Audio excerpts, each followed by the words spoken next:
warahmatullahi wabarakatuh. Halo semuanya, sebelumnya perkenalkan, aku Indah Suci Rahayu dengan NIM 23231057. Nah, pada kesempatan kali ini aku akan membahas terkait bencana alam ekstraterestrial, yang mana bencana ini merupakan suatu bencana yang faktor utamanya adalah luar angkasa.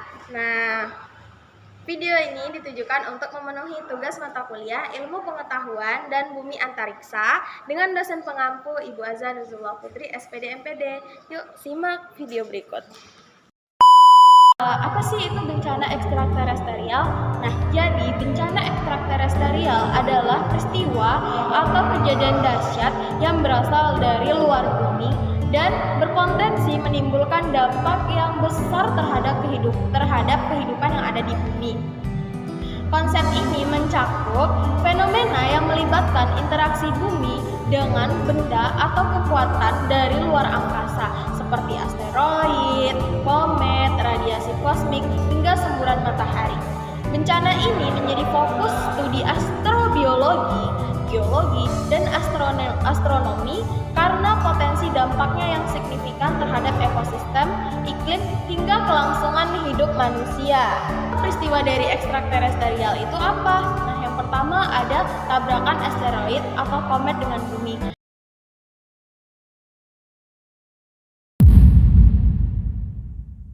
Seperti yang pernah terjadi pada akhir periode Cretaceous yang menyebabkan kepunahan dinosaurus.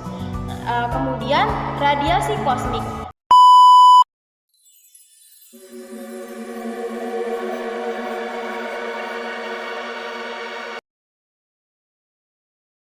Peningkatan sinar gamma yang dapat merusak lapisan ozon bumi, semburan massa corona atau CME, yang mana merupakan ledakan besar partikel bermuatan dari matahari yang dapat mengganggu teknologi satelit dan jaringan listrik. Dilansir dari jurnal The Tunguska Event What Have We Learned atau Nature 2008 oleh Bill Nepvith et al. Kemudian dari jurnal The Tunguska Impact and Its Consequence Geophysical Research Letter 2007 dan artikel dari BBC News tahun 2013 yang berjudul Tunguska Event The Mystery of the Siberian Explosion. Kita akan membahas fenomena alam atau fenomena terkait bencana ekstraterestrial yang mana fenomena ledakan Tunguska tahun 1908 ini merupakan ledakan Tunguska yang terjadi pada tanggal 30 Juni 1908 di hutan dekat Sungai Tunguska yang terletak di Siberia, Rusia. Meskipun pada bencana ini tidak ada korban jiwa langsung, bencana ini adalah salah satu peristiwa terbesar yang disebabkan oleh objek ekstraterestrial yang jatuh ke bumi. Penyebab dan proses terjadinya bencana Tunguska ini adalah dari para ilmuwan berpendapat bahwa ledakan ini disebabkan oleh objek luar angkasa yang mana kemungkinan besar adalah sebuah asteroid atau komet yang kala itu memasuki atmosfer bumi. Objek tersebut diperkirakan memiliki ukuran antara 50 hingga 60 meter dengan massa sekitar 10.000 hingga 100.000 ton. Ketika objek ini memasuki atmosfer bumi, ia tidak mencapai permukaan karena meledak sekitar 5 hingga 10 km di atas permukaan tanah. Ledakan tersebut menghasilkan gelombang kejut yang sangat kuat yang merusak area hutan seluas sekitar 2.000 km persegi. Dampak dari ledakan pada Tunguska ini diantaranya adanya kerusakan lingkungan, yang mana ledakan Tunguska menyebabkan kerusakan yang sangat besar pada wilayah hutan. Diperkirakan sekitar 80 juta pohon tumbang. Ledakan Tunguska menyebabkan kerusakan yang sangat besar pada hutan, yang mana diperkirakan pada sekitar 80 juta pohon tumbang dalam radius 2.150 km persegi. Tumbangnya pohon-pohon ini menghasilkan perubahan besar dalam ekosistem lokal. Dampak yang kedua adalah gelombang kejut dan sinar. yang mana fenomena dari Tunguska ini menghasilkan gelombang kejut yang dapat dirasakan hingga 1000 km dari pusat ledakan. Selain itu, atmosfer juga dipenuhi dengan debu dan partikel yang mengurangi cahaya matahari dan menyebabkan penurunan suhu global yang kecil. Dampak yang ketiga diantaranya adalah perubahan atmosfer, yang mana debu yang masuk ke atmosfer dapat bertahan dalam waktu yang cukup lama, mempengaruhi pola cuaca dan menyebabkan efek musim dingin vulkanik. Sebagai akibatnya, suhu global sedikit menurun selama beberapa bulan setelah peristiwa tersebut terjadi. Ternyata selain berdampak kepada lingkungan, bencana Tunguska ini juga berpengaruh pada masyarakat dan ilmu pengetahuan. Meskipun ledakan ini sangat besar, karena daerah yang terkena dampak yang sangat jarang penduduk, tidak ada korban jiwa yang tercatat. Namun, jika ledakan ini terjadi di area yang lebih padat penduduk, dampaknya bisa jauh lebih parah. Yang kedua, pencatatan dan penyidikan. Fenomena ini baru diketahui secara luas setelah beberapa ekspedisi ilmiah yang dilakukan pada tahun 1927, hampir 20 tahun setelah kejadian. Sebelum itu, fenomena ini dilaporkan secara terbatas dan tidak dimengerti sepenuhnya. Salah satu alasan mengapa peristiwa ini terlambat diperhatikan adalah lokasi ledakan yang berada pada lokasi terpencil. Kemudian dari segi penelitian dan teori penyebab, dari penelitian dan teori penyebab, banyak teori yang telah berkembang untuk menjelaskan penyebab dari peristiwa ini. Teori yang paling diterima adalah bahwa objek yang menyebabkan ledakan adalah sebuah asteroid atau komet dengan komposisi es dan batuan yang menghancurkan dirinya sendiri ketika memasuki atmosfer. Ada juga yang berpendapat bahwa mungkin sebuah meteoroid besar meledak di dalam atmosfer. Tapi dari bukti tidak langsung, tidak ada fragmen objek yang ditemukan di lokasi ledakan yang mengindikasikan bahwa objek tersebut benar-benar meledak di atmosfer sebelum mencapai tanah.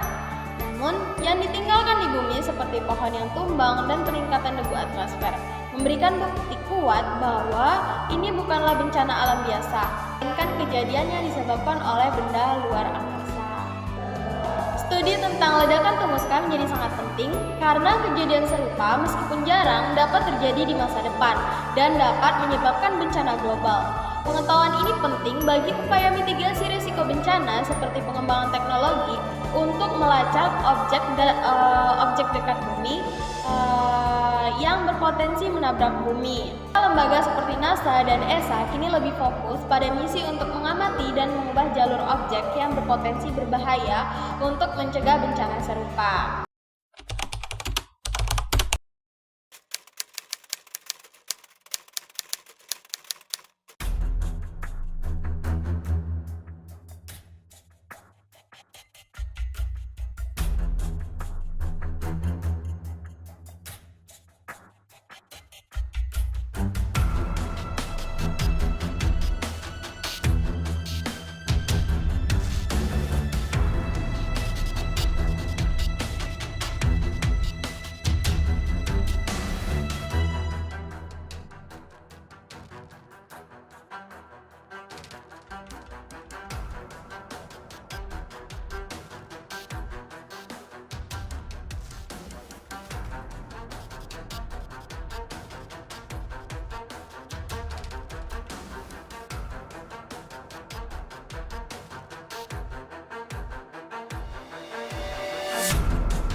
Nah, dari fenomena bencana Tunguska ini menjadi peringatan untuk manusia, untuk kita ke depannya, bahwa bencana bisa datang dari mana saja, baik dari alam, ulah manusia maupun dari luar angkasa. Sekian video dari saya, semoga video ini dapat bermanfaat. Saya akhiri, wassalamualaikum warahmatullahi wabarakatuh. See you.